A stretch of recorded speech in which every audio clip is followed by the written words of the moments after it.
Salut à tous, bienvenue dans la saison 2 du Squeak Talk, dans un univers merveilleux où on peut arriver quatrième et quand même être au pouvoir, l'univers merveilleux de l'Euroleague. Évidemment, ne me faites pas dire ce que je n'ai pas dit, où le premier de la saison régulière n'a jamais été champion depuis l'instauration de la poule unique. Et pour m'accompagner dans ce premier épisode de la saison, d'abord on fait appel à un habitué, évidemment, un homme qui aime le bruit blanc de l'eau, les panoramas et puis se battre avec des arguments. Salut Nilsonimus. Mais qui aime surtout le basket. Salut Fred, salut à tous. De nouveau pour t'accompagner Nils dans ce Squeak Talks. D'abord, un homme qui n'a pas connu le Minitel ni le Nokia 3310, mais qui a la ref quand on lui demande c'est quoi ce poulet. Salut Jérémy Baker. Salut, comment ça va? Bah ça va et toi? Poulet on t'appelle, c'est ça? Poulet, ouais, allez, c'est parti, hein. On va essayer, on va voir. Lui on l'appellera pas poulet, on va l'appeler chef. C'est notre rédacteur en chef, un homme qui fait le lien entre les générations, un lien entre toutes les composantes de Squeak, Faisal Berkani. Salut Faisal. Salut Fred, salut Nils, salut Jérémy, salut à tout le monde. Avant de démarrer de parler basket quand même, genre Jérémy, t'as pas connu le Nokia 3310? J'ai pas connu le Nokia 3310, Ouah, je t'avoue que je me là, demande c'est même dur. si j'ai connu les téléphones non tactiles. Non, ok. Merci à tout le monde d'avoir été avec nous, en tout cas ça fait plaisir, bon, on va s'arrêter là. Genre vraiment. Ah ouais, t'as raté des trucs. Jérémy On fera une préfère, émission spéciale téléphone à l'ancienne, parce que franchement... préfère TikTok au Snake, qu'est-ce que tu Ah veux? ouais. Aïe aïe aïe aïe, t'as raté les journées à faire du Snake et tout. Après je dis ça, j'avais 8 ans, hein, mais c'était mes premiers jeux vidéo quoi. Bon, on parle basket quand même, Faisal, on est là pour ça, non? Allez, un petit peu quand même. Bon, vous avez vu le roster, ça évoluera, l'émission aussi, on prépare quelques surprises. Cette saison, on parlera évidemment de l'Euroleague, beaucoup de l'Euroleague. On n'oubliera pas l'Eurocup, la Betclic Elite, la Boulangère Wonder League, la NBA, tout ce qui nécessitera de parler, tout ce qui méritera un débat sera dans le Squeak Talk. Mais on parle d'abord d'Euroleague, nos 3 clubs français, Monaco, Lasvel, Paris. On commence par Paris d'ailleurs. 2 défaites contre l'Étoile Rouge de Belgrade et à Milan pour cette découverte de l'Euroleague. Le principal changement à l'intersaison, ça a été l'arrivée de Thiago Splitter à la place de Thomas Cissalo. Alors, c'est la première expérience de coach principal de Thiago Splitter après 5 ans en tant qu'assistant NBA. Il a été également assistant en sélection nationale du Brésil. Pourtant, je sens que ça ne vous plaît pas forcément, ce début de saison du Paris Basketball. Alors, je vais vous poser une question embêtante, peut-être très prématurée, mais ça, c'est vous qui allez y répondre. Est-ce qu'il faut déjà se séparer de Thiago Splitter? Est-ce qu'on coupe directement Thiago Splitter, ce qui serait quand même une grosse surprise, on ne se ment pas, mais peut-être que vous avez envie déjà de voir autre chose. Nils, en tant qu'habitué, c'est toi qui démarre avec une réponse simple, oui, non. Elle est 2 pieds dans le plat, oui, pour moi. D'accord, je sens qu'on va se friter un petit peu, Nils. Euh, Jérémy, Oui, un grand oui. d'accord, ça va pas dans le sens où je pensais que Un ça allait grand aller, mais oui, c'est c'est pas grave. pas un oui, c'est un Un grand grand oui. oui. Ok, d'accord. Dis-moi un grand nom, Faisal, s'il te plaît. Bah, j'irai pas jusque-là, mais je vais dire Mais non, non. Non. très bien. Je me Pas range plutôt abusé non également plus. de ce côté-là. Mais manifestement, puisque il y en a 2 qui ont envie de jouer avec le feu d'entrée, Nils, c'est toi qui as l'expérience de ce talk. Donc dis-moi pourquoi tu veux dire au revoir déjà à Thiago Splitter qui a joué, on le rappelle, hein, match officiel, 4 matchs en Betclic Elite, qui en a gagné 3 et qui a donc perdu les 2 premiers matchs d'Euroleague. Ouais. Sur l'Euroleague, je vais mettre la Betclic Elite de côté, hein, mais sur l'Euroleague, je suis vraiment pas du tout convaincu et j'avais déjà de gros doutes quand le choix de Thiago Splitter a été fait sur la qualité de ce choix-là. Les 2 premiers matchs m'ont laissé beaucoup de frustration sur Thiago Splitter. Alors, dans le contenu, je suis pas convaincu. Il n'y a pas grand-chose. Mais ça encore, c'est quelque chose. Il y a beaucoup d'équipes où début de saison, c'est pas rodé, je veux bien. Il y a pas de souci. Moi, c'est sur les rotations. Les C'est ça ton rotations, principal je grief, c'est rotation. ah ouais, les rotations, je ne comprends pas et j'ai l'impression, que ce soit sur le coaching, ce qu'on voit sur le terrain ou sur les rotations, que Thiago Splitter, il coach en mode NBA. Les rotations, c'est-à-dire tu as un joueur, je prends l'exemple de Léo Cavalier contre Milan, qui est rentré, qui fait des super choses, 2 minutes 30, il ressort et il remet ses cadres parce que les cadres doivent jouer et les joueurs qui ne sont pas cadres doivent laisser leur place. Et je ne pense pas que ce coaching-là de fonctionnement un petit peu NBA puisse marcher en Euroleague. Du coup, je me dis, ne perdons pas de temps. Si c'est sa manière de coacher, je suis pas sûr qu'on puisse faire changer sa manière de coacher à un coach. Autant tout de suite aller sur quelque chose d'autre, sur un coach qui est habitué à l'Euroleague. Jérémy, est-ce que toi, c'est le même grief, les rotations pour l'instant? Les rotations, mais les choix aussi en fin de match. Je vous remets dans le contexte un petit peu. J'étais en plein sur le commentaire du match entre le Pana et le Bayern. Dès que je termine, j'avais hâte d'aller jeter un coup d'œil sur le match de Paris, dans le Money Time face à Milan. Et que ne fut pas ma grande surprise en arrivant de voir Nadirifi sur le banc. Pour laisser jouer Maodolo, qui est, oui, un joueur avec un petit peu plus d'expérience Euroleague, mais qui n'était pas non plus un grand cadre à Milan et qui finissait pas forcément tous les matchs. Alors quand tu dis un peu plus, il y a à peu près 220 matchs d'écart entre Nadir Hifi et Maodolo en Euroleague quand même. Oui, mais je me demande qui a pris le plus de tirs de la gagne dans sa vie. J'ai un petit doute là-dessus pour le coup. Mais ouais, et surtout de voir Maodolo avoir 2 lancers francs, je crois, alors qu'ils sont à -3 et en mettre un à côté. Mais quand j'ai un joueur comme Nadirifi qui est capable, qui vit littéralement pour prendre ces derniers tirs-là, j'arrive pas à comprendre comment il peut être sur le banc. Surtout que sur le match, je crois qu'ils ont un pourcentage plutôt similaire. Donc pour l'instant, on est sur la position de 2-3 joueurs sur le banc ou pas sur le banc et les rotations dans le match sur les griefs. Faisal, viens-moi Ça en fait aide oui, parce que et toi aussi, dis-moi, tu un peu comme Thiago moi. Splitter, 2 matchs, ça fait court quand même Bah, pour dire clairement. qu'on a tout vu. Bah, moi, j'entends ces arguments. Je peux pas dire le contraire. Je pense qu'on est tous surpris de ces rotations type NBA qui ne marchent pas en Euroleague. Ça, il faut qu'il arrête de croire que ça peut marcher, ça ne marchera pas. Par contre, virer un coach pour ça au bout de 2 matchs, plus on adore tous Nadir Hifi, il n'y a pas de problème. Mais se dire, tiens, il fait pas jouer Nadir Hifi sur 2 matchs, pourquoi il fait pas jouer Nadir Hifi dans les 2 dernières minutes? Au premier match, je crois que Nadir rentre à 2 minutes, 1 minute 40 à peu près de la fin du match. Mais à Nadir, il lui faut un peu plus de temps en fin de match. On sait que Nadir, il a du mal à monter premier, deuxième quart-temps. Des fois, il est un petit peu transparent. Il aime bien jouer en deuxième période. Et au quatrième, c'est là que tu vois, c'est qui tout double de toute façon avec lui, mais il faut qu'il soit là. Par contre, virer un coach pour ça, mais ce serait un aveu d'échec terrible pour le Paris Basket. Thiago Splitter, c'est un grand nom. On l'a connu avec les Spurs, machin. On se dit, allez, peut-être il va nous ramener un petit peu de ce qu'il a appris avec Popovic. Pour l'instant, on le voit pas. Mais de là à le virer au bout de 2 matchs d'Euroleague, Moi, je Est-ce que t'explique. les choix de Thiago Splitter et ses rotations douteuses coûtent les 2 matchs ou un des 2 matchs à Paris? Le premier, je suis pas sûr. Le premier, je suis pas certain que ça coûte le match. Le deuxième, encore une fois, ça fait 2 matchs pour un effectif qui, à 75 grosso modo, découvre l'Euroleague, puisqu'il y a 4 joueurs, je crois, qui ont joué en Euroleague. On a un coach qui arrive, qui veut rester dans ce qui a été fait avant. C'est pas aussi fréquent que d'habitude. On l'a eu en interview avant la saison, à retrouver d'ailleurs sur notre chaîne YouTube, comme toutes les autres interviews de ce début de saison et tous nos contenus sur Squeak, où il a dit, voilà, Tuoma Cicelo avait une méthode, ces joueurs-là sont adaptés à cette méthode, je ne vais pas changer ce qui marche. Donc, changer beaucoup, changer souvent, c'était quand même aussi une des marques du coach précédent. Après, Moi, ça n'était pas le même type de rotation, et là, je suis d'accord. moi, je retrouve pas du tout la patte Tuomas Salo dans ce qu'on a vu sur ces 2 premières journées d'Euroleague, hein, honnêtement. Et puis alors sur attaque placée, ça encore, j'en parle, mais pour moi, ça peut pas être un facteur Parlons de du jeu, licenciement après 2 journées. Il faut le temps de parle mettre du en jeu, place. oui, Ça. aussi. Mais dans le jeu, j'ai rien vu à part pick and roll. Pick and roll, TJ Shorts ou Maodolo ou Nadir Ifi balle en main, pick and roll et les joueurs dans les corners, les 3 autres ne bougent pas. Mais encore, pour moi, c'est pas le pire parce qu'on est sur le début de saison et il faut le temps de mettre en route.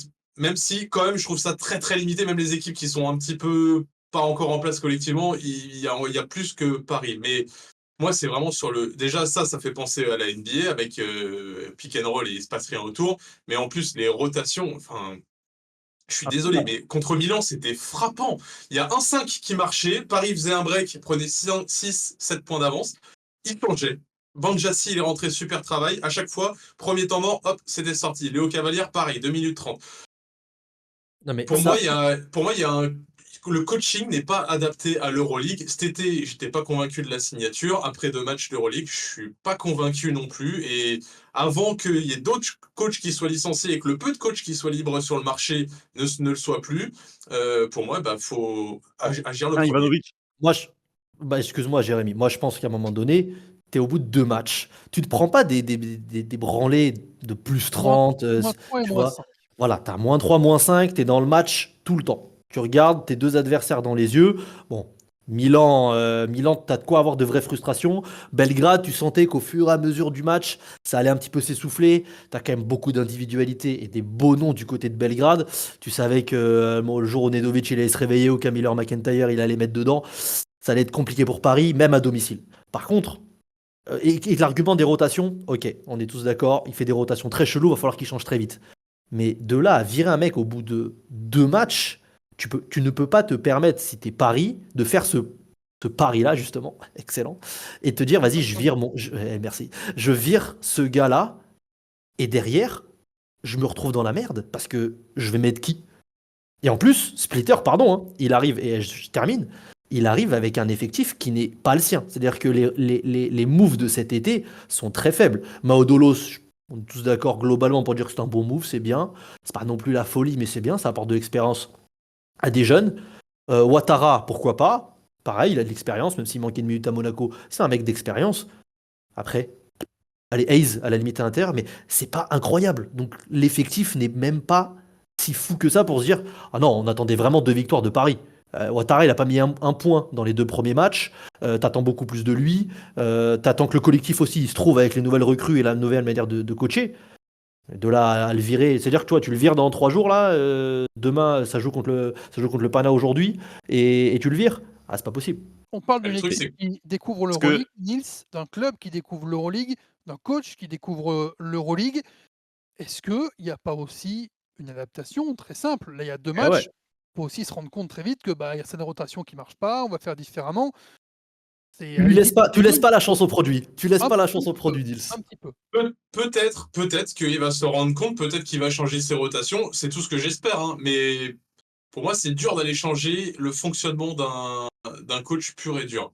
Et encore une fois, j'ai l'impression que ce fonctionnement est très conditionné par la NBA.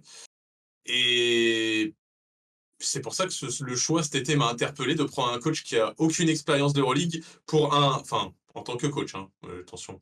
Je sais très Oui, bien bah, en c'est ça tant que qui est joueur ce drôle, qu'il parce a qu'on parle connu. beaucoup on Mais parle beaucoup de pour un d'expérience. club qui n'a pas connu l'Euroleague, d'aller chercher un coach qui n'a pas coaché en Euroleague, qui n'a jamais été coach numéro 1 d'une équipe, déjà pour moi, Ah, c'est. ça, c'est une autre question. Ça, c'est une autre question. Le choix de Thiago Splitter, c'est une autre question. Maintenant qu'il est là, il faut faire avec. Oui, Ah, mais Grosse maintenant, pourquoi, expérience pourquoi tu Euroleague. vas attendre? On a l'impression que ça va faire comme l'année dernière avec l'Asvel, où TJ Parker enchaînait les mauvaises prestations, et à chaque fois on se disait non, mais laissez-lui encore un match, regardez jusqu'à On 5 parle minutes de, de on parle de minutes 2 matchs, on dans le parle match. pas de. Voilà, et TJ Parker, il avait Et Franchement, enchaîné, justement, est-ce qu'on n'est pas en train de perdre du temps pour rien? Est-ce que ne pas virer Splitter maintenant, c'est pas juste le ah, virer dans 10 journées? Et on aura non, perdu 10 journées pour sachant rien. que les 2 premiers matchs, je vous parlais des résultats, oui, oui. Ok, ils sont pas passés loin, c'est leurs 2 premiers matchs d'Euroleague, c'est vrai. Mais c'était quand même pas les adversaires les plus coriaces de Milan, la compétition. Je veux pas faire injure à Milan et l'Étoile Rouge de non, Belgrade. fallait le Il y a du, il prendre. y a du, il y a du talent, mais bon. Fallait prendre le premier match. Ça, je pense que tu as raison. Fallait prendre le match contre l'Étoile Rouge. Mais on va pas changer de coach à chaque fois qu'il perd 2, 3 matchs. Surtout un jeune coach, en fait. Tu as pris le pari de prendre un coach qui n'a jamais eu de groupe, qui a toujours été adjoint, qui n'a pas coaché en Europe. Bam, tu lui donnes tout de suite les clés d'une nouvelle équipe avec beaucoup d'ambition en Euroleague. Et qui plus est, avec un effectif pas exceptionnel. Ah, c'est Mais compliqué pour lui, quoi. au-delà des résultats, le contenu, il fait peur quand même. Est-ce qu'il y a une marche, clairement, entre Eurocup et Euroleague pour tout ce groupe qui n'a pas l'expérience de Aussi. cette compétition-là? Ça Le temps de l'adaptation, c'est un mot qui revient, systématiquement quand on parle aux joueurs de Paris, quand on parle aussi à Thiago Splitter. Voilà. À quel moment vous vous dites, parce que tu parlais de TJ Parker tout à l'heure, Jérémy, qui c'était pas de défaite, hein, TJ Parker avant que, le couperet tombe. Il y en avait, je crois à minima 15 de suite Beaucoup en trop. Euroleague, Beaucoup trop. à cheval sur 2 saisons, c'est vrai. Mais voilà, est-ce qu'il y a peut-être effectivement un delta à 5-6 défaites de suite pour commencer qui serait trop violent pour Thiago Splitter? 2 c'est très, très court, et un match à l'extérieur, un match à domicile. Effectivement, l'Étoile rouge, tu dis, bon, c'est pas fou. Il y a quand même des leaders Euroleague, Une belle équipe, prêts hein. pour l'Euroleague, ouais, Ah, il y a du talent. Je dis juste que c'est Il y pas a du talent. ça fait pas partie des équipes Non, favorites pour les playoffs, pour le évidemment, Final bien Four, sûr. etc. Bien Milan sûr. non plus. Milan play-in, clairement, quand même, l'Étoile Ah, rouge. Milan, play-in. Milan, moins. Et Milan sans Ettore Messina play-in, Milan avec Ettore Messina, bon. C'est là où Ce sera pas mal à faire ce débat ça. Mais en vrai, je pense qu'on est d'accord tous les quatre pour se dire les rotations elles sont extrêmement cheloues. Ne pas faire jouer Nadirifi sur la fin, c'est t'enlever une possibilité justement de te faire basculer un match. Par contre, imaginons qu'on veuille vous écouter, Jérémy Nils. Vous le virez, allez, on va dire que ça perd ce soir contre le Pana, malheureusement, pour Paris. Tu le vires là dans la foulée. T'attends quoi? T'attends peut-être encore de perdre les 2 matchs parce que t'es en double week. Si jamais ça gagne le match de vendredi, est-ce que tu le gardes? Et surtout, tu mets qui en fait? C'est-à-dire que là, faut imaginer la suite. Parce que vous le virez. Donc faut mettre qui? Ah, il y a des noms sur le marché qui connaissent bien l'Euroleague. Je pense à Dushko Je t'écoute. Ivanovic. Il y a déjà son fils en plus qui est assistant, c'est pas magnifique ça? Qui Il est, qui était est là en venu, plus avec. qui était là Et exactement à qui la était Midas là. Arena pour le Prime Match. Des noms auxquels je pense, c'est Sergio Scariolo, c'est Sacha Djordjevic. Alors après, est-ce qu'ils Excusez-moi, voudront venir? Scariolo, moi je mets veto pour trop de choses. Oui, oui, il y a l'Espagne, mais bon. De toute façon, on est là, c'est que des supputations. Mais il y a des noms à aller chercher. Il y a des garçons qui sont assistants sur les bancs d'Euroleague, peut-être qui ont envie de devenir coach principal. Des noms qu'on connaît moins, qu'on connaît nous, peut-être moins, mais qui connaissent bien l'Euroleague. Mais après, est-ce que Paris a les moyens de se séparer de Thiago Splitter? Ça, c'est une autre question. Ouais, est-ce qu'il y a les moyens financiers? Est-ce qu'il y a le cran de se dire on a fait une erreur, on l'assume Ouais, tout de suite, comme vous êtes en train de le dire? Et puis ça se trouve, peut-être que Thiago Splitter, c'est pas le choix numéro un. Peut-être que c'est un choix 4, un choix 5, un choix 6, et qu'avant, ils sont allés chercher les Scariolo et compagnie, et qu'ils ont dit non, les mecs, nous, ça nous intéresse pas, Euroleague ou pas, hein. Peut-être. peut-être. Et puis, quel est l'objectif de Paris en Euroleague? À part ne pas être totalement à, à la casse. Si c'est 10 Ah, victoires, imaginons, je te donne un chiffre qui est important quand même déjà pour une première année. Si c'est 10 victoires, cet objectif-là, on ne peut pas savoir, à part vers la milieu de saison, donc vers mi-janvier, si tu es en mesure de l'atteindre ou pas. j'avoue, en interne, c'est une bonne question, hein, Fred. En interne, c'est quoi Ils ont, l'objectif? C'est une ils ont, place, c'est un ils nombre ont de pas de victoires? pression. Ils ont pas de pression. C'est ce qui va le sauver, Thiago Splitter, je pense. C'est qu'ils vont lui laisser le temps malgré tout. Mais nous, d'un point de vue extérieur, enfin, moi, quand je vois Paris, je me dis, j'ai envie de changement, en fait. J'ai envie. Je suis pas du tout convaincu par les 2 premières sorties. Alors peut-être que je suis trop impatient, peut-être, mais c'est mon Un point de vue. Voilà. Et bien, un bien peu. sûr que l'objectif, c'est pas forcément d'aller chercher haut tout de suite. Mais niveau crédibilité aussi, il faut pas oublier que quand, en partant de la fin, tu vois Alba, Asvel, Paris, c'est pas valorisant pour le club, quoi. La crédibilité, elle se joue en dollars en Euroleague, hein, elle se joue pas au classement. Ça se saurait quand même, Jérémy. Non? La crédibilité auprès des fans, non, elle se joue en termes de résultats, hein. Tu vois tous les supporters les Grecs, les Turcs dire que l'Asvel a pas sa place en Euroleague. Et l'Alba Berlin aussi. Mais l'ASVEL a une licence. Ah bon, Oui, ça oui, ne oui. Mais pas. c'est pour ça que je te dis, c'est au niveau des supporters. Les supporters, après, ça vaut ce que ça vaut, hein. C'est pas les supporters qui vont te faire sortir de l'Euroleague, de toute façon. Bon. Bon, Thiago Splitter, 3 victoires quand même, 1 défaite en Betclic Elite. Si ça se gâte en Betclic Elite, je pense qu'on pourra en reparler. Ouais, je suis Il y a eu d'accord. une défaite, à Gravelines au premier match. Derrière 3 succès, dont un à Dijon ce week-end. Et en Euroleague, c'est sur Squeak, c'est, à suivre en exclusivité. Donc, le Pana ce soir dans un match de gala, à Bercy. On peut redire Bercy. Bon, on pourrait redire le nom du sponsor, mais on va dire Bercy. Et donc, jeudi, le match, au Bayern pour cette, Je dis. double week en exclusivité sur Squeak. Par Et contre, allez voir les. j'avoue, Oui, pour finir ce débat, tu perds tes deux. Bon, tu perds contre le Pana, je pense que personne t'en veut. Tant que tu existes un petit peu dans ce match, quand même, tu te fais pas moins 40 parce que sinon c'est un peu compliqué, surtout à la Core Arena. Par contre, jeudi, tu perds au Bayern. Là, tu es à 0-4. Là, je veux bien reparler et dire bon, mais ah, les Encore gars, une on fait fois, tu quoi? vois, encore une fois, tu parles de résultats. Les résultats, moi, je m'en fous de Paris cette saison. Comme on a dit, il n'y a pas de pression. En fait, c'est le contenu.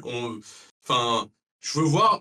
Tu vois, avec Poupet, en fin de saison dernière, tu avais des fois des résultats qui étaient pas au rendez-vous, mais tu voyais que dans le jeu, il y avait du mieux et il y avait un projet de jeu. En Ouais. fait, moi, c'est ça. C'est avec Thiago Splitter, pour l'instant, je ne vois pas On est de d'accord, projet par de contre. jeu. Ouais, Je clairement. vois rien du tout, ou très très peu sur le basket. Et au niveau des rotations, c'est pareil, je suis pas convaincu. Les résultats, c'est pas forcément ce qu'on regardera cette saison. Il faut qu'on voit un projet. On parle du jeu de l'Asvel sous Pierrick Poupée, on en parlera tout à l'heure. Nils, Mm. ne t'avance pas trop. D'abord, on va parler de la déclaration cash, la déclash de la semaine. Elle est pour Saruna Siadikevicius. le coach du Fener, qui doit faire face à la blessure de Scotty Wilbekin, hein, évidemment, pour la saison. Écoutez, Sarunas Sidikevicius, c'était juste après la rencontre contre l'Anadolu Efes. We're looking for LeBron James. So far, he told us he cannot come because he has contractual obligations with the Lakers. Sidikevicius, pas très content, donc évidemment qu'on lui pose cette question-là en conférence de presse sur le recrutement, alors que son équipe vient de s'imposer à l'extérieur dans le derby. Mais on va partir de cette boutade de l'entraîneur lituanien. On va imaginer LeBron James en Euroleague. Ça donnerait quoi? Est-ce qu'il serait aussi dominateur, encore plus physique, encore plus malin, peut-être finalement en Euroleague sur ses défenses plus resserrées? Jérémy, toi qui es plus ou qui a cette culture NBA de genoux, on va dire, qu'est-ce que tu attendrais Alors, dans LeBron James en Euroleague? je pense que ça dépend de l'équipe dans laquelle tu le mets déjà, mais je pense que niveau statistique, globalement, ça doit faire du 20-8-5. Je pense 20 points, 8 rebonds, 5 passes. Je le vois bien dominant parce qu'en basket FIBA, mine de rien, on l'a vu aux Jeux Olympiques, en contre-attaque, il est instoppable. Et je pense que dans un basket Euroleague où sur contre-attaque, je trouve qu'il y a souvent pas mal d'espace, mine de rien, et les joueurs souvent refusent d'aller jouer parce que physiquement, ils n'ont pas forcément les épaules pour. Je pense que LeBron, à chaque action, qui vont en face de lui, un Yabusele ou n'importe qui, je pense qu'en contre-attaque, il est instoppable. Sa vision du jeu est Pourquoi exceptionnelle, Yabusele? évidemment. Parce que j'ai cette image pendant la finale où en contre-attaque, il va mettre un coup de physique incroyable à Yabusele. Et quand on voit le physique qu'avait Yabusele en Euroleague, je pense qu'il n'y a pas grand monde qui peut le défendre en transition aujourd'hui en Europe. 28-8, non 28-5. 28-5, je Moi, dirais, parce que moi moins j'aurais de dit passes 28. décisives. Moi j'aurais dit 28-8. C'est pour ça que j'ai ce Vous chiffre-là. voyez tant de points, 20 Mais, points. Le meilleur marqueur de l'Euroleague, il n'est pas à 20 points chaque saison. On parle de LeBron, hein, on parle pas. Ouais, Pardon. hein. ouais, mais On sait que les défenses, c'est pas les mêmes et tout, on sait, mais 20 moi, je pense points. qu'il irait chercher Sachant beaucoup que au toutes les lancer, hein. défenses en plus seraient full sur lui. Et là, tu parles de prise à 2, de prise à 3 dès qu'il a le ballon. Tu le vois déjà avec Mike James, dès qu'il pose un dribble pour jouer un contre 1, ça vient trapper. LeBron James, moi je pense peut-être qu'il aurait plus de passes décisives, mais au niveau Moi, je du pense scoring, je l'inverse. suis d'accord avec Fred, autour de 8 passes de moyenne. C'est même beaucoup parce qu'en Euroleague, en vrai, c'est pas comme la NBA où Ouais, tu bah as c'est les deux ça. dribbles hein. à poser. Non, mais je pense que peut-être il aurait des hockey passes, tu sais, la passe avant la passe décisive aussi. Mais ouais, je le vois autour de 7-8 passes, mais 20 points, ça me paraît. Combien tu mets de points, toi? Déjà, attends, avant de répondre à cette question, moi je l'imaginais au Fener, parce que forcément, c'est Sarras qui pose la question, donc là, imagine au Fener. Parce que, pardon, hein, tu le mets à l'Alba Berlin, le mec il met 38 points par match. hein. Je sais pas, Ah, mais gros, Hein avec l'Alba Berlin, il vient de défendre à 5 sur lui et il laisse tous les autres joueurs. Hein. Ouais, au pire, il fait 22 passes D, mais 4 points, il fait 22 passes D, mais je pense qu'en fonction de l'équipe dans laquelle il est, c'est pareil, tu le mets à l'Olympiakos Ouais. aujourd'hui, bah, il faut laisser de la place, parce qu'il y a du monde, t'avais Zetkov et tout machin. Donc, au Fener, pour moi, il peut mettre 20 points, mais genre, pas facile, pas déconner. hein. Mais moi j'imagine 22-23 points de moyenne, tu le mets au Fener aujourd'hui. Vous le voyez pas aller pilonner de la raquette sur du jeu Ah, placé si. là au poste, enfoncer tout le monde, Si, avoir si, des si, c'est lancers à très n'en plus possible. finir? Mais il va avoir je vous disais, des prises à 2.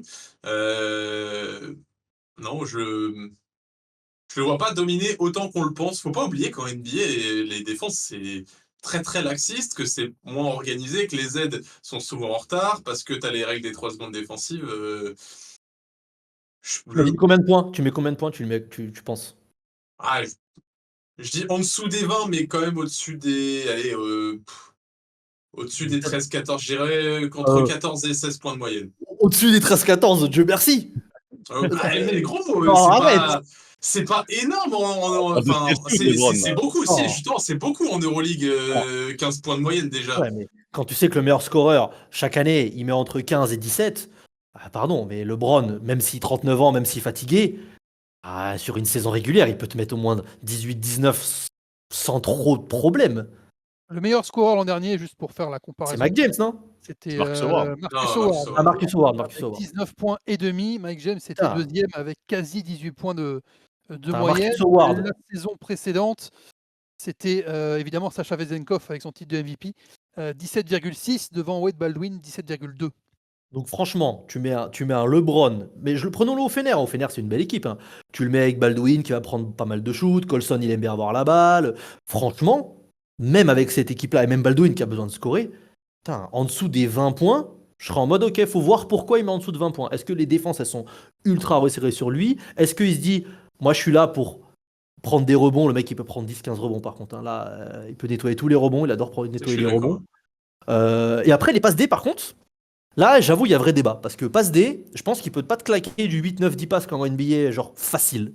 Là, je me méfie. Mais en point, ça me paraît du tout cuit pour lui. Mais peut-être qu'on l'idéalise trop. On se dit, c'est trop facile parce que c'est LeBron. Moi, Mais je pense il faut voir le supporting cast qu'il a aussi, parce que à l'heure actuelle, si tu le mets dans une équipe avec un shooter d'élite type Baskonia, par exemple avec Marcus Howard, ou même on parlait du Fener, si Scottie Wilbekin n'était pas blessé, je pense qu'autour de lui, ça déchargerait tellement de shooters, parce que quand je commande Baskonia, comment on sort sur les écrans sur Marcus Howard à 2 à 3 à chaque fois, si t'as LeBron de l'autre côté, impossible de faire ça.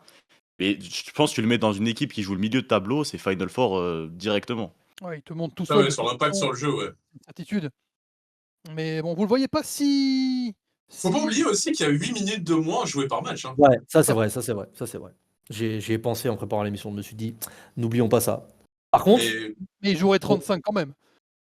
tu crois je Avec pense pas. l'intensité Euroleague, tu penses qu'il y a autant de temps de jeu À cet Ouais. âge-là, je pense qu'il joue 32-33, mais genre Je max. pense que déjà, il joue pas en championnat domestique, déjà, donc il ne joue pas l'Euroleague. Donc Il joue pas, 34 il matchs. joue pas en betclic. Il joue pas en betclic Il est pas sur la liste. s'il a Paris. Il est pas sur Non, la non, non. liste. Bizarre. 34 matchs en 8 mois pour lui qui s'en enquille 82 en pareil. Tu rigoles ou quoi? Bien sûr qu'il il a joue pas- 35 minutes. Il a pas de tort. Il a pas de tort. J'avoue, il n'y a pas de déplacement. Le mec, il fait quoi? L'avion, c'est 45 minutes. Bon, tranquille. Facile. J'avoue. C'est vrai aussi.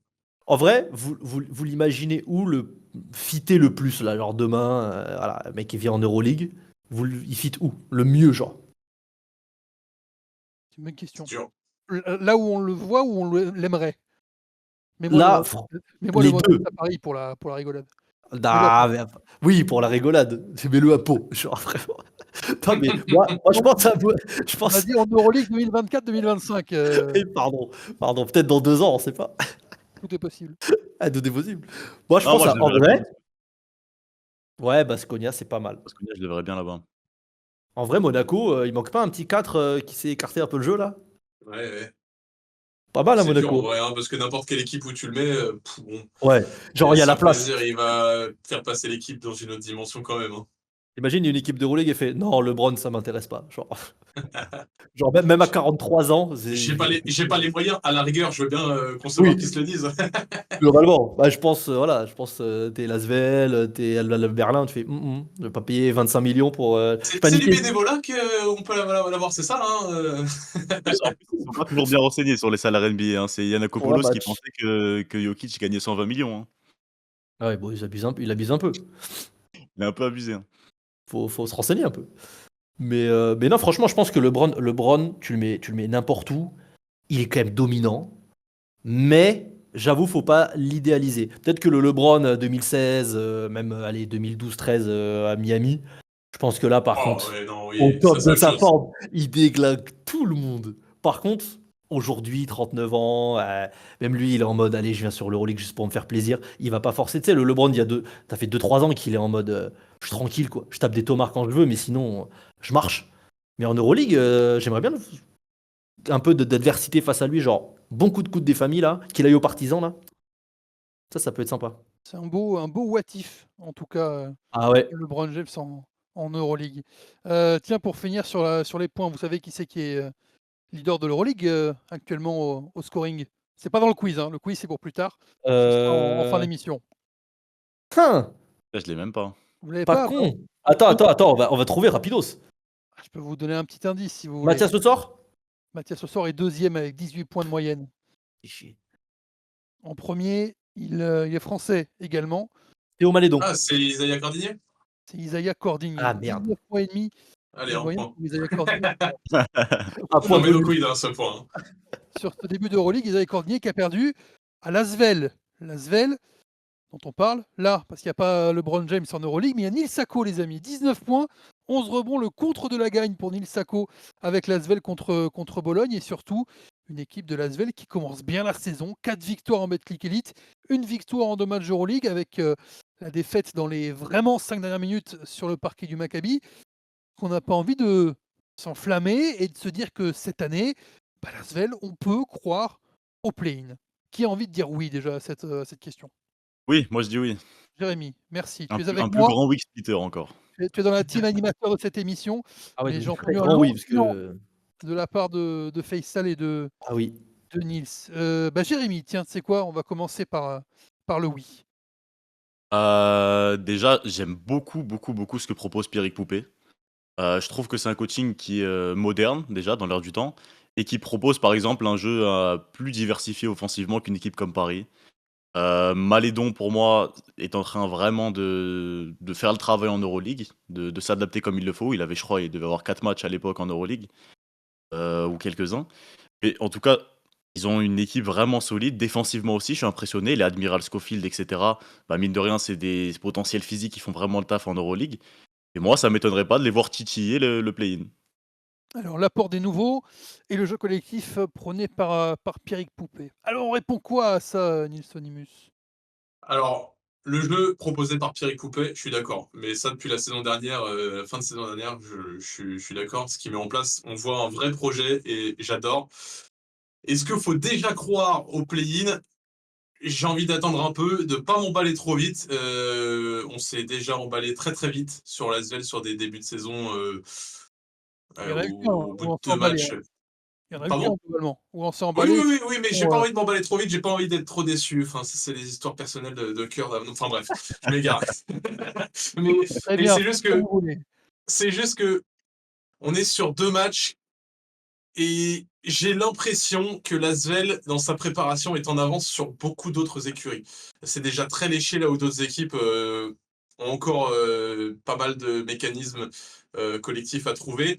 Et j'ai l'impression que ces deux victoires sont un peu dues à cette avance. Alors très bien, hein, et c'est tant mieux s'ils sont en avance. Mais je me dis que quand les autres équipes vont se mettre en place collectivement, bah, ces succès-là, ils vont plus forcément être au rendez-vous avec l'Asvel et que faut pas oublier qu'il y a quand même beaucoup, beaucoup de grosses écuries qui sont bien mieux armées que l'Asvel pour aller chercher le play-in.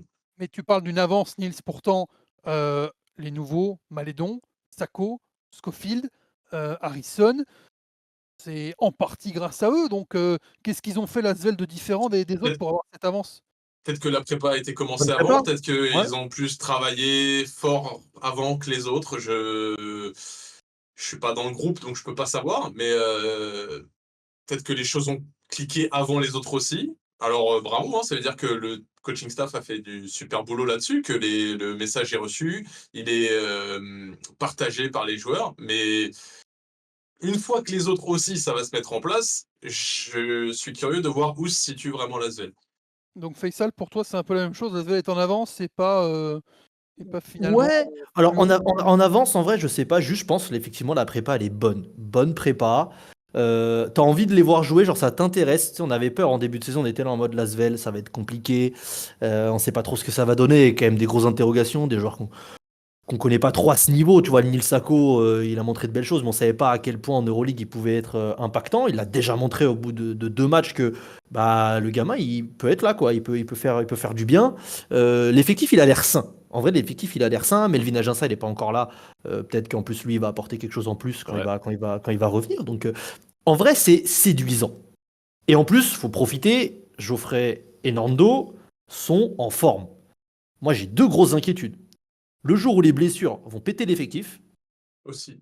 et surtout, il faut se dire doucement, les autres équipes, elles sont tellement fortes, il y a tellement de bonnes équipes cette saison, c'est tellement, genre franchement, entre la 6-7e place et 14-15, tu fais, ah ouais, il y a tellement de concurrence, Pourquoi moi je ne l'Asvel vois n'irait pas. pas Alors, s'incruster dans cette lutte-là? bah, franchement, quand tu vois les effectifs, et là pour le coup, j'avoue l'expérience quand même, parce qu'on se rattache pardon, à ça, il n'y a que deux matchs qui sont joués.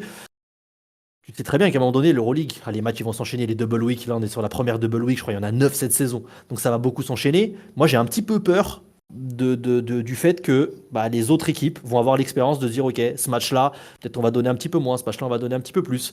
Et que l'Asvel se dise, nous, on a envie de reconquérir aussi un public qu'on a déçu depuis quelques années, de se refaire une belle image.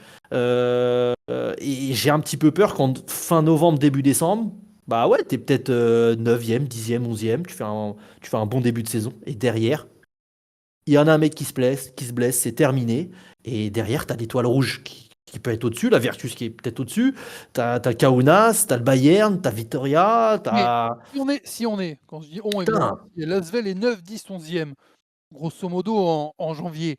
croire au play-in. Doucement, Ah oui. doucement. Ouais, bah déjà, Mais ils sont 9. Moi, j'ai envie de les voir le 1er janvier 2025 dans le top 12. comme c'est l'exemple que tu as pris, je rebondis sur ton Bien exemple. sûr. On va Et dire tu, et on va tu, dire et ils tu sont fais très bien. 10e en janvier. Ça veut dire que la 10e place ne sera pas trop loin normalement. Donc on Ouais. pourra croire ou en tout cas espérer que Ok. les play-in deviennent un objectif. Ok. Mais pour moi, ils y seront pas. Moi, on aime beaucoup ce qui se passe là avec Lasvel et tout. Pierre Poupée, on l'a rencontré, Fred, quand on a fait les interviews du Media Day. Tu sens qu'il y a une vraie motivation, il y a un vrai truc qui peut se passer cette saison. On a posé la Mais question d'ailleurs au Media Day Faisal sur voilà, absolument. très journalistique, la saison réussie, quels sont les objectifs. Voilà, il nous a dit: «Moi, je cale pas vraiment, je raisonne pas comme ça parce que, voilà, il y a effectivement trop de variables» et l'objectif principal pour lui, c'était que le public pousse derrière l'Asvel, se remette, à Exactement. Pour apprécier ça les que je te dis. performances de exa- l'Asvel. Exactement. D'abord. Pour ça que je te dis, je pense que là, l'Asvel peut reconquérir son public cette saison. On n'a pas parlé du championnat de France, mais déjà, ils ont mis une bonne raclée à Monaco, ce qui n'était pas arrivé depuis 9, 10, 11 matchs. Je crois que c'était le 9e ou le 10e de mémoire. Tu le sauras dans le Euh, peut-être. On verra. Mais déjà, ils ont mis une bonne raclée. Faudra les attendre cette saison, je pense, au moins en finale, sinon tu seras déçu. Par contre, en Euroleague, moi j'attends de voir. Pour l'instant, il n'y a que 2 matchs. Comme je disais dans le débat de tout à l'heure, pour Splitter, doucement. Ok, on a de grosses inquiétudes, mais il n'y a que 2 matchs joués. Bah là, c'est pareil, mais dans l'autre sens. alors Il y a de très bonnes choses qui se passent, mais doucement. toi, tu veux attendre. Toi, tu veux attendre, mais sur les 2 Ouais, je suis un débats. mec, j'attends. Moi, je prends mon temps. Nils On voulait prend pas notre temps. attendre pour Thiago Splitter tout à l'heure. Là, tu veux attendre Nils. C'est quoi la différence? La différence, c'est que putain, il me piège. Non, la différence, c'est que pour Paris, pour Thiago Splitter, c'était dans les mains, tu vois. Je te parle de projet collectif, je te parle de, c'est, enfin, ça dépend de Paris eux-mêmes. Alors que pour l'Asvel, pour moi, ça dépend de facteurs extérieurs, ça dépend des autres équipes Tout à aussi. fait.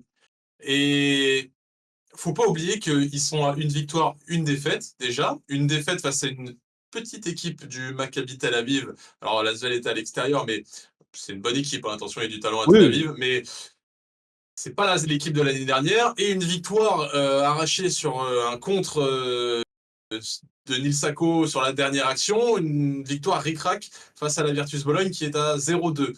Donc c'est pas, enfin, dans le jeu, c'est très convaincant. En termes de résultats, c'est pas non plus déconnant, Ah quoi. ouais. Ça, tu Il faut perds, y tu croire, perds mais comme. il faut y Tu croire. perds. Le sport, c'est la culture de l'instant avant tout. Ah bah oui, on l'a vu, vous voulez virer Splitter. J'avais Mais, marqué mais oui, pardon On va dire là-dessus. à cette question. Est-ce que, par exemple, la défense qui a concédé quand même, plus de 80 points à chaque fois, t'inquiète pas un peu? ouais. Si, ça c'est inquiétant. Mais surtout, ce qui m'inquiète, ça va être la gestion des fins de match. Parce que c'est vraiment ce qui leur a posé problème à chaque fois les années passées. Mais mine de rien, je sens qu'il y a un air frais, il y a un vent de renouveau du côté de l'Asvel. Ça fait 3 4 ans qu'au début de chaque saison, on a l'impression que tous les fans européens se disent bon, alors qui va finir dernier cette année, l'Alba, l'Asvel. J'ai l'impression qu'il y a une équipe de revanchards, il y a des joueurs qui Alors que sont là, là cette année, depuis on se dit des années. l'Alba, l'Asvel ou Paris. Non, Non, mais le chat, je suis d'accord avec toi. je pense qu'ils ont vraiment des choses à prouver cette année. Et mine de rien, Malédon, pour moi, il est en train de s'imposer Ah, comme un top joueur Euroleague. Ça fait 2 matchs, ça oui. mais il peut Ça, tu vraiment as faire mal raison. à toutes les défenses. Et derrière, bien évidemment, il va falloir que ça suive. La jeunesse, les nouveaux arrivés qui découvrent l'Euroleague aussi. Le retour de Melvin Aginsa va faire du bien. Pour moi, en tout cas, il y a une carte à jouer. En vrai, quand tu vois l'effectif, j'avoue que cette saison, il y a quand même un équilibre qui est assez intéressant. Alors, attention au petit secteur intérieur, mais Nils Sako, Geoffrey Lauvergne, Tariq Black sur quelques minutes. En vrai, l'effectif, il est quand même séduisant, mais il y a tellement de bonnes équipes aussi à côté. C'est-à-dire que à part l'Alba Berlin, on n'a rien contre eux, mais c'est vrai que l'effectif, ils vend pas du rêve. Même celui de Paris peut te dire, allez, en vrai, il y a moyen de créer un petit truc. Mais l'Asvel, c'est quand même sympa, intéressant. Il va y avoir de bonnes choses, je pense. Je pense qu'on va tous être conquis sur le début de saison là, dans la manière et dans la forme. Par contre, en Et fait, l'Euroleague, faut être meilleur que les autres. Donc s'ils sont pas entre, meilleurs que entre les la, autres, c'est super compliqué. entre la 10e et la 18e place, attention, là, ça va être très fort ce que je veux dire. Il y a quand même 8 équipes. 8. Euh, ça laisse Merci quand Nils. même de. Merci Ouais, Nils. ouais, mais ça laisse de la place. Enfin, il y a- je pense que les 10 équipes qui seront dans le top 10, il y en aura 2 3 derrière qui seront tout aussi fortes que celles qui seront devant. Et je vois pas l'Asvel Moi, je être vois pas la. parmi ces top Bah ouais. équipes-là, en fait. Moi non plus, hein. Malgré tout le bien qu'on peut en dire. Est-ce que Nice, tu ne les vois pas dans les top équipes? Est-ce que ça dépend, par exemple, que de la performance sur la durée d'un Théo Malédon qui, pour l'instant, en 2 matchs, joue, a le plus gros temps de jeu de l'équipe, quasiment 29 minutes, est à 14 points de moyenne, est à 4 passes décisives et joue, très, très juste, par exemple? Est-ce que ça dépend de ça? Je suis pas sûr, parce que j'ai l'impression que Lasvel a réussi à mettre en ça, c'est pour le coup, c'est une force, mais un vrai collectif, quoi. Je suis pas sûr qu'il y ait une dépendance d'un joueur. Alors après, oui, si un Théo Malédon se blesse, si un Geoffrey Lauvergne se blesse, ça va poser problème. Mais l'avantage quand tu as un collectif solide, bah, c'est que quand tu enlèves une pièce, normalement, tu es censé quand même continuer à avoir quelque chose qui tient un peu la route. Et puis il y a quelque chose qu'on n'avait pas les années précédentes forcément à Lasvel, c'est qu'on démarre quand même dans un calme relatif. Ouais, c'est Cette vrai. saison, Ouais. le climat dans le club semble, assagi, j'ai envie de dire ça comme ça, voilà, avec Pierrick Poupet qui a re-signé jusqu'en 2026. Il y a eu une petite frayeur. On regarde Il y a eu devant, j'ai envie de dire, pour l'Asvel. il y a eu la petite frayeur, Paris-Lee, là, juste avant le début de l'Euroleague, en mode Monaco, pas Monaco, retour. Bon, en 3 jours, ça a été réglé, mais ça vaut. Je pense que c'est le maître mot de ce début de saison, c'est presque une sérénité. Presque une sérénité à se dire, OK, allons-y les gars, donnons tout ce qu'on a. Pour l'instant, ça marche. Mais je pense que ça ne tiendra pas et que derrière, des Vitoria, des Bayern, des Algiris, des Virtus, des Étoiles Rouges, du Partizan, Milan, la concurrence à chaque année, on se dit, ouah, les équipes, elles sont encore plus fortes que les d'avant. Et là, t'imagines une équipe, je sais pas, le Fener, c'est un petit peu compliqué, ils descendent, bam, 7, 8, 7, 8e. T'as le Partizan dans cette zone-là. T'as l'Étoile Rouge qui va vouloir faire chier. La Virtus, là, ça démarre mal, mais ça peut remonter, ils ont le talent qu'il faut. Tu vas la chercher où, ta 10e place? Tu vas la chercher où?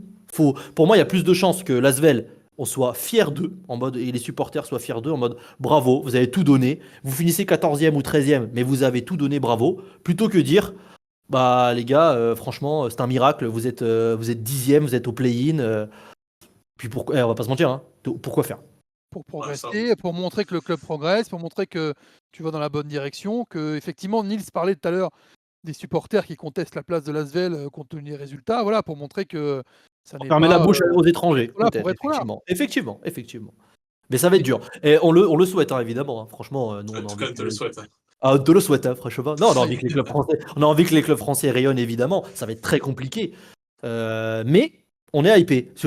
Disons la vérité. Tu es en début de saison, tu te dis pas, tiens, j'ai envie que l'Asvel rate ou quoi que ce soit. Là, on a envie de regarder les matchs de l'Asvel. On a Tu vois, vraiment envie de tu vas regarder les matchs de basculer. l'Asvel. Tu vas Et ça basculer. fait, Tu es hypé, je fait sens que tu longtemps. vas basculer avec Jérémy et moi, dans ce débat. C'est une belle semaine pour rêver, sur Squeak puisque l'Asvel ira à l'Alba Berlin, ah bah, ce soir et puis, vendredi, réception de Vitoria et de, Timothée Luaou-Cabarro, l'ancien de la maison. Je pense qu'on a fait le tour. On verra effectivement dans quelques semaines si on est toujours aussi hypé par cet Asvel-là. Et on va passer au fast. Les questions rapides, messieurs, puisqu'on a fait le débat assez dense. Là, on va être plus succinct, mais 5 questions pour vous. Vous me dites si vous avez envie d'en parler ou si vous n'avez pas envie d'en parler. Vous prenez le temps mort ou vous prenez pas le temps mort, globalement. Est-ce qu'on parle de Nolan Traoré, qui est cité par les General Managers NBA dans un sondage comme meilleur joueur international qui ne joue pas en NBA? En mort. Temps mort pour Ouais, Jérémy. Vas-y, Jérémy. on en parle, on en parle. Il On en faut en parle, parler. mais pour dire que c'est un peu abusé, non? La parole est à Bah, Jérémy, pardon. s'il vous plaît. C'est lui qui a Il pris faut le il temps. Vas-y, Jérémy, faut vas-y. voir ça aussi il faut voir ça aussi avec l'œil d'un GM NBA où toi, tu es concentré uniquement sur ta franchise. Le basket européen, mine de rien, c'est pas la première chose qui les intéresse. Donc toi, tu es concentré sur ta franchise, sur le futur de la NBA. Et donc qu'est-ce que tu te dis? Le prochain joueur européen qui va sortir et qui va venir intégrer ta ligue, c'est Nolan Traoré. Donc c'est les joueurs qui regardent et mine de rien, bah, Nolan Traoré, finalement, c'est très, très solide. Alors oui, c'est C'est pas la question. pas La question, c'est pas qui est le meilleur français Est-ce que tu es de sûr l'Europe. qu'il le regarde? Est-ce que tu es sûr qu'il le regarde? Parce que moi, quand je Non, regarde regarde rien du le tout. sondage des GM, je suis désolé, t'as premier, c'est Nicolas Mirotic, deuxième, Edith Tavares, troisième, non, Sacha Vezenkov premier, ensuite t'as Mirotic et Tavares, et quatrième, Nolan Traoré. C'est marrant quand même, c'est vachement des mecs qui sont passés par la NBA ces Mais dernières bien années. sûr.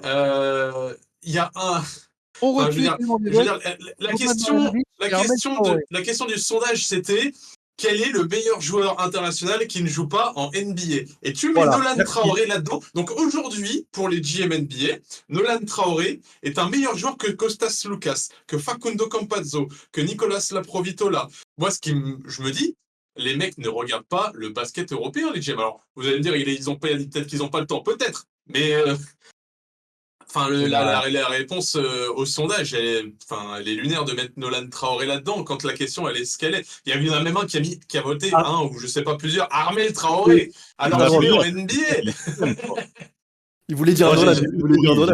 là-dessus. Soit ils ont confondu les deux, C'est Moi, sûr. soit ils sont il y a un tellement truc, pas au courant, ils moi, savent ce qui même me pas qui. saute aux yeux là-dedans, c'est que te dire, en fait, les GM NBA ne regardent pas, ou la majeure partie ne regarde pas le basket européen, et ils écoutent juste leur scout. Leur scout leur a dit, ah, et le meilleur en ce moment qu'il faut regarder, c'est Nolan Traoré. Ils ont dit, bon, bah, Voilà. d'accord, bah, le meilleur en Europe, c'est Nolan Traoré en ce moment. C'est Jérémy obligé. termine et puis on passe à la suite. Nolan C'est tout ce Traoré, que tu veux aujourd'hui, dire. tu le mets en Euroleague, il peut potentiellement performer à la hauteur de 10-12 points par match. À l'heure actuelle en Oui. Euroleague. Ça En se Euroleague, tu discute. vois Traoré à 12 points par Ça- match aujourd'hui. C'est Entre beaucoup. 10 et 12. C'est beaucoup. C'est beaucoup quand même. Mais ça se discute. Je dis pas c'est pas possible, je dis ça se discute. Pourquoi pas en faire un débat cette Ça saison. restera probablement de la fiction puisque Nolan Traoré va sans doute être drafté très très très haut Oui. la saison prochaine et c'est pas sûr que la case Euroleague soit au programme du Monopoly Il n'est pas de ça de Nolan. Nadirifi les dernières, Jérémy? Non, j'ai jamais dit ça. Ok. Non, non, c'était une question. C'était pas une attaque. Je te jure, je t'attaquais pas. C'est juste une question. Dans ma tête, C'était qui le t'avais coach dit. de Paris l'année dernière? Ah non, mais ça, non, mais moi, je veux qu'on voit Nadir jouer, hein, clairement. Hein. Il faut qu'il joue les fins de match. Hein. Mais je demandais. Il c'est tout. faut. En plus, c'est même lui qui a Non, fait en la vrai, différence dans le championnat. Nadir, il sert à ça. Bref, on en a déjà parlé. Merci Faisal. Deuxième Avec phase, plaisir. est-ce que Sabelli, le nouveau joueur du Maccabi Tel Aviv, on en reparle ou pas? Quelqu'un prend temps mort? Qui prend temps mort? Moi, je prends temps mort. Ah bah vas-y Nils. Juste parce que ça m'intéresse de le voir. Je suis curieux de voir ce garçon qui arrive en Europe et qui explose la BCL. Record de points battus, premier match en BCL à 36 points, 6 rebonds, 6 passes, à plus de 40 son deuxième. J'ai plus le chiffre exact, je crois que c'est 43. Mais Ah ça ouais. m'intéresse, je suis curieux de le voir en Euroleague. Et surtout que généralement, les garçons qui font des cartons comme ça dans d'autres championnats, ils arrivent en Euroleague et c'est pas forcément les cartons auxquels on s'attend. Je pense à Carson Edwards, par exemple. Pas faux. C'est vrai que j'attendais beaucoup de lui parce qu'il avait montré des choses assez intéressantes à Boston. Mais là, Sabenli, en vrai, l'avantage qu'il a, c'est que vraiment, il arrive dans une équipe, on va lui donner la balle. Hein.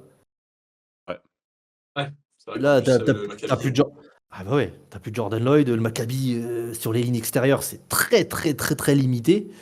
Enfin, c'est limité partout dans l'absolu, mais on va dire qu'il y a un peu plus de monde de 3, 4, 5. Franchement, en vrai, j'étais pas hypé en préparant cette émission. Alors, je vais pas utiliser le terme Merci pour hypé, les copains, ça fait plaisir. ouais, on se le dit. Mais j'avoue, je vais garder un œil dessus. Je pourrais pas dire genre je ne regarderai pas le match, je garderai un œil dessus. Et puis j'aime bien Nils, dans l'absolu, j'aime bien ce qu'il raconte. Juste pour ça. Juste pour ça. Juste envie de le voir parce que Nils, il a envie de le voir. J'apprécie cet homme, Merci. globalement. On verra très vite, on verra si Sabenli est aussi fort au scoring en Euroleague qu'en BCL. Est-ce On qu'on verra parle- si Sabelli met ses adversaires dans le beau drap. Excellent. Voilà pourquoi j'aime cet homme. Voilà, voilà, vous me posez la question. Excellent, excellent Nils, bravo, félicitations. Est-ce qu'on parle du départ en pente douce du Real Madrid? Oui, Oui, temps oui, mort temps pour, mort, temps mort. Ouais, pour, temps le chef. mort. Vas-y Faisal. J'ai de grosses inquiétudes sur le Real Madrid cette saison. Pas forcément sur les résultats, parce qu'ils vont aller chercher des victoires, ils ont un effectif qui est quand même intéressant, mais je sens que, c'est pas que je lis dans l'avenir, hein, je suis pas DPG qui lit dans l'avenir comme sur Best in Class, mais je sens que ça va être très compliqué cette saison de se mettre en route. Les résultats en championnat sont délicats. Le match proposé face au Bayern, j'étais pas waouh, genre le Real qu'on a l'habitude de voir. Il y a déjà des déclarations sur Chus Matteo. Il n'y a plus Poirier, il y a plus, il y a Bouzélé. C'est Mario Hezonja qui dit voilà, Absolument. Matteo nous fait beaucoup changer. Là aussi, tiens, les rotations nous fait beaucoup changer. On ne joue pas beaucoup, on n'a pas le temps de se mettre en place. va falloir qu'on bosse beaucoup pour avoir des résultats cette année. Voilà en substance ce qu'il dit Mario Hezonja. T'imagines, t'as un de tes meilleurs joueurs qui te dit ça au bout de 4 journées de championnat, si je dis pas de bêtises, ou 3, et 2 journées d'Euroleague, donc 3 journées de championnat, merci. C'est inquiet. En tout cas, on n'a pas l'habitude de le voir au Real Madrid. La Maison Blanche, c'est tranquille, c'est serein. Ils sont champions 1 an sur 2, 1 an sur 3. Là, bah, faut se méfier. Faut se méfier de pas voir quelque chose de pété, soit un départ de Chus Mateo, soit des joueurs qui vont encore plus s'exprimer dans les médias. Attention, le Real, c'est compliqué là. Ça peut l'être. Elle est folle la sortie de Mario Hezonja, hein, parce qu'en plus il me semble que c'est à la mi-temps du match face c'est quoi, c'était Bilbao. Bilbao. C'est à la Merci. mi-temps en plus. Mais c'est fou d'avoir une attaque comme ça. Et en vrai, je vais pas dire, mais ça me fait un petit peu plaisir parce que Chus Mateo, ça fait plusieurs mois, plusieurs années que je doute de lui. J'en avais parlé au dernier Final Four, avant la finale face au Panathinaikos et à Ergin Ataman. Mais Chus Mateo, c'est quand même un garçon qui a repris une équipe qui était déjà faite de toutes pièces, qui marchait comme une machine qui roulait sur l'Europe. Il a récupéré le travail de Pablo Lasso, il n'a pas changé grand-chose. Là, c'est la première année où était compliqué. On perd Gershoni Aboussele, on perd qui d'autre qui est les retraités, Fernandez, Rodriguez, on perd Poirier. C'est un petit peu compliqué. Et là, début de saison, et déjà, on voit les joueurs qui se retournent contre lui. Lui qui dit je n'ai pas assez de joueurs, il va falloir, j'ai besoin de plus de joueurs pour travailler. Gros, t'as Serge Ibaka, t'as Mario Hezonja, t'as Zalan Moussa, t'as Facundo Campazzo. Et tu veux quoi aussi ça va.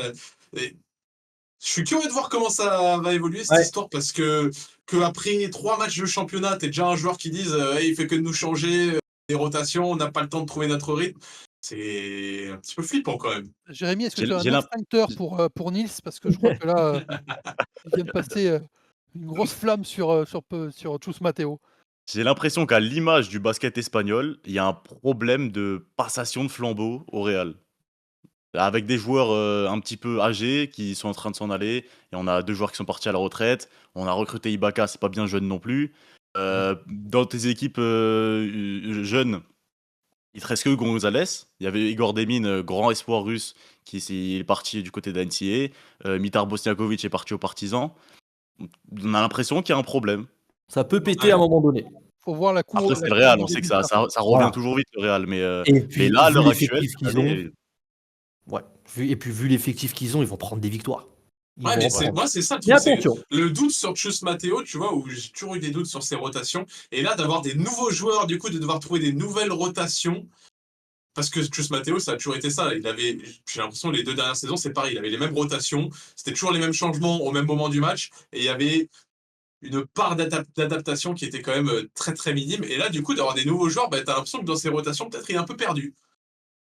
On voit ça en fin de semaine, le Real qui se déplace d'abord à Vitoria ce mardi, avant un Real Pana de petite qualité.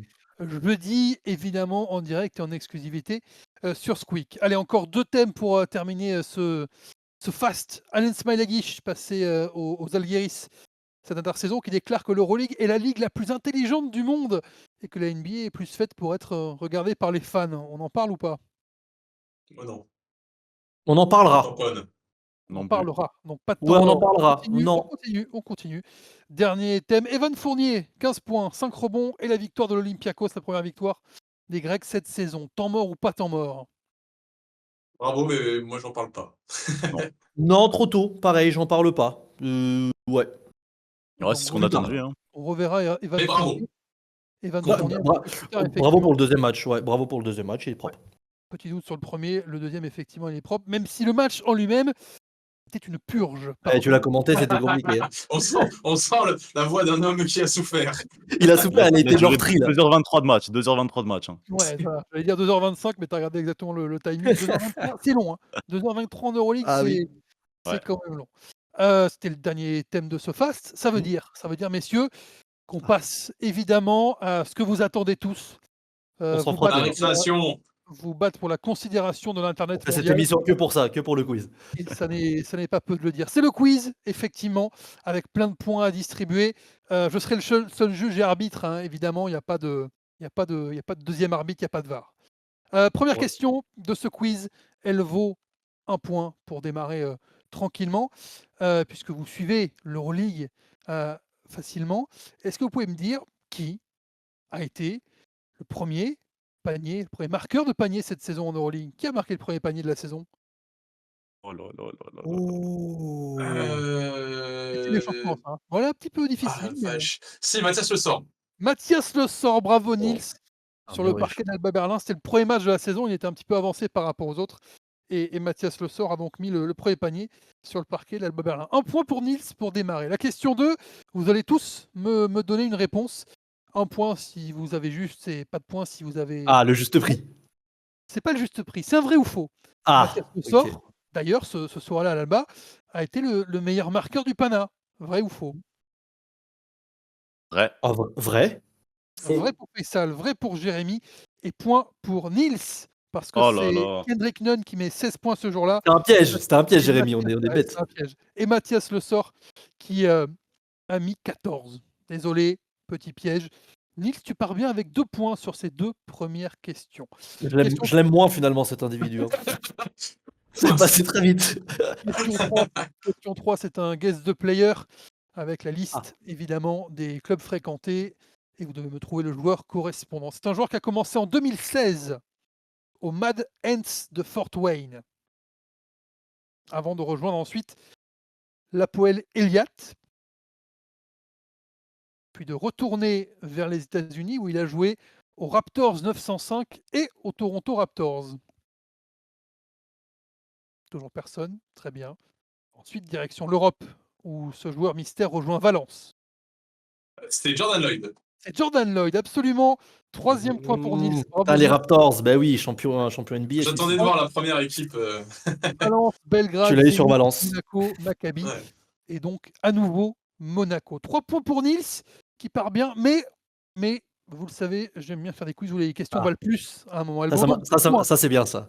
Elle vaut donc 2 points. Ça tourne à la correctionnelle là. Vous allez chacun Ouais, me donner on va se réveiller, Jérémy, on va se réveiller. Vous allez chacun me donner une réponse. Ce sera Nils qui va commencer puisque Oh. tu es en tête. Ensuite, ce Ouais. sera Faisal et ensuite Jérémy. Nando De Colo a dépassé les 4500 points en Euroleague Oui. dans la victoire contre Bologne. Quel est son record de points sur un match à Nando De Colo? Waouh. Waouh. Attention, sur un match en Euroleague. Sur un match en Euroleague. Ok, bon, Vous ça avez va. droit à une réponse chacun. Et le plus Ok. près emportera les 2 points de cette question. Ok. On va tenter un. René, j'ai pas aucune idée de la réponse exacte. On va tenter un 37. 37 pour Nils. 32 ici. 32 pour 34 pour moi. Jérémy. Et 34, Faisal? Ouais. La bonne réponse, Juste, c'est 34, non? La bonne réponse c'est 39 points. Oh. Aïe. Le C'est 17 Nils qui est octobre 2019, une victoire du Fener 87-80 39 contre, puntos. contre Baskonia. Félicitations Nils, pour l'instant Ah, c'est la un vache. sans faute. C'est une correction là. C'est une Si vous voulez, correction. on peut accumuler les points de Jérémy et Fessal. Ah ouais, t'es comme ça. D'accord. C'est moche, d'autant qu'on est à peine à la moitié de ce quiz, donc ne Oh. t'emballe pas trop. Je vais peut-être parler vite. Ah ouais, attention. Ok, la remontada, c'est maintenant. 2 points encore pour cette question. 12 des 18 équipes d'Euroleague ont quelque chose en commun dans leur logo. Mais quoi? Une étoile. Non. C'est bien tenté. Vous pouvez. Un ballon de basket. Non. Une couleur. On se rapproche. Le rouge. Le rouge, oui. J'ai entendu Faisal en premier. Yes. Pour 2 points. Bravo Faisal. Bon, La Je remontada était- demanderai pas le replay, mais j'ai entendu Moi, je Faisal me en premier. J'ai entendu Je me juste derrière. suis entendu en premier. J'ai entendu juste je te derrière. le laisse. J'entends 2, Nils, mais c'est Je te le laisse, mais tu m'aimes bien à nouveau. Hein. Attention. Oui, moi, franchement, je t'ai toujours apprécié, 10. J'avais dit le contraire. c'est Faisal qui a dégainé en premier. Bravo. Le rouge, parce qu'on y a du rouge Bordeaux approchant, mais voilà, on a des teintes de rouge dans 12 logos des 18 équipes d'Euroleague. Pas mal cette question. Ouais, on essaie. Il faut varier. Hein, si je dois Ah, c'est varié, hein, franchement. Il va falloir trouver. Question 6, elle vaut 1 point. Quelles sont les 2 équipes encore invaincues en Betclic Elite? Et- Oh, Lasvel. Pour Nils. Bravo Nils. Ah, Jolie vache. Lasvel. putain, j'étais sur. Mon cerveau, il était en mode Euroleague. 4 Ouais, j'étais sur victoires pour 51, mais ils ont Lasvel, perdu. 3 victoires pour Ah, j'aurais pour sorti Cholet. 51 6 aussi. points pour Nils. 2 points pour Faisal. Et notre troisième joueur attend de démarrer. Mais c'est l'expérience qui rentre, hein, Jérémy, tu sais, hein. Ça vient comme ça. Question 7, elle vaut 2 points. Elle est plus dure. Quelles sont les 2 équipes encore invaincues en Boulangère Wonder League? Ok. Bourges et Montpellier. Villeneuve. Oh. C'est pas ça, Faisal, mais tu en as une sur 2. Ok, Montpellier. Latte Montpellier et Montpellier. Villeneuve Non. d'Ascq. normalement tu as avantagé Faisal, hein, sur cette Mais question. non, mais je sais. Montpellier-Angers. Oui, absolument. Montpellier Ah. et Angers. Ah. C'est bien. Bravo Faisal, tu remontes. C'est bien plaisir. vu. 6 Ça, points c'est pour grâce à Nick, Angers, 4 ça. points pour Faisal. C'est une question à 2 points. Ah ouais. Ah Ouais. ben, moi, je suis comme ça. Moi, je prends que les 2 points en plus. Il reste 3 questions, mais sache Jérémy que tu peux encore gagner. Donc ne Oula, lâche pas l'affaire. C'est une question à 10 points à la fin. Oui, une question à 10 points. Pas 10, mais elle en vaut Mais quelques-uns. pas loin. Question 8, c'est un guess the player qui vaut 2 points. Ah, fait chier. C'est maintenant qu'il faut remonter. Mon joueur Dur. mystère a commencé au FMP Zeleznik en 2006, Bien sûr.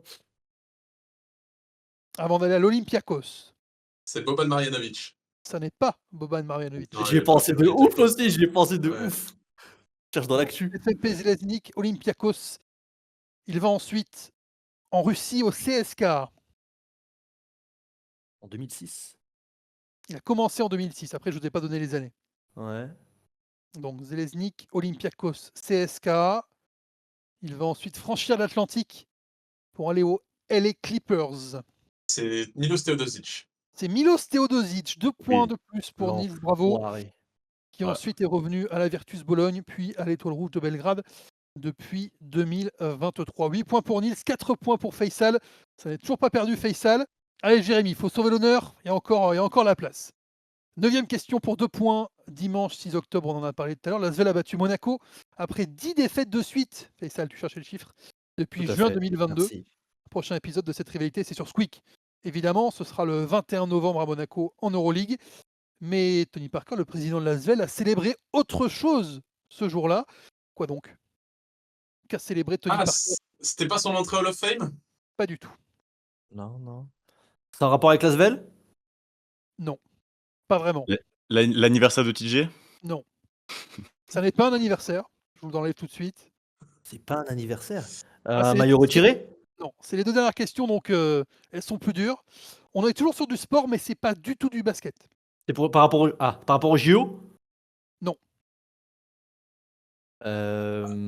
L'achat d'une station de ski. Non. Un nouveau C'est cheval? Un nouveau cheval? Tu te rapproches, Faisal. Oh merde, c'est vrai. La victoire d'un de ses chevaux. Absolument. La victoire de sa Oui. La victoire de sa pouliche au Qatar Prix de la Forêt à Paris-Longchamp. C'est Bravo, quoi ces Faisal. questions? J'adore ces questions. Moi, j'adore ce quiz. Faisal qui revient à 6 points, Nils est à 8. Oh là là. Et la dernière question, la 10, vaut 4 points, 3 Ah. points, 2 points ou 1 point selon le nombre d'indices que vous allez ouais. devoir Ok. demander. Ok. Quel est le nom de cette pouliche? Je vous aide. Oh. Ramatuel? C'est une bonne réponse. Oui.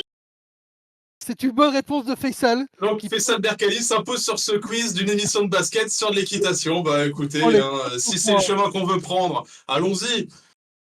Il prend les 4 points qui étaient offerts pour cette réponse.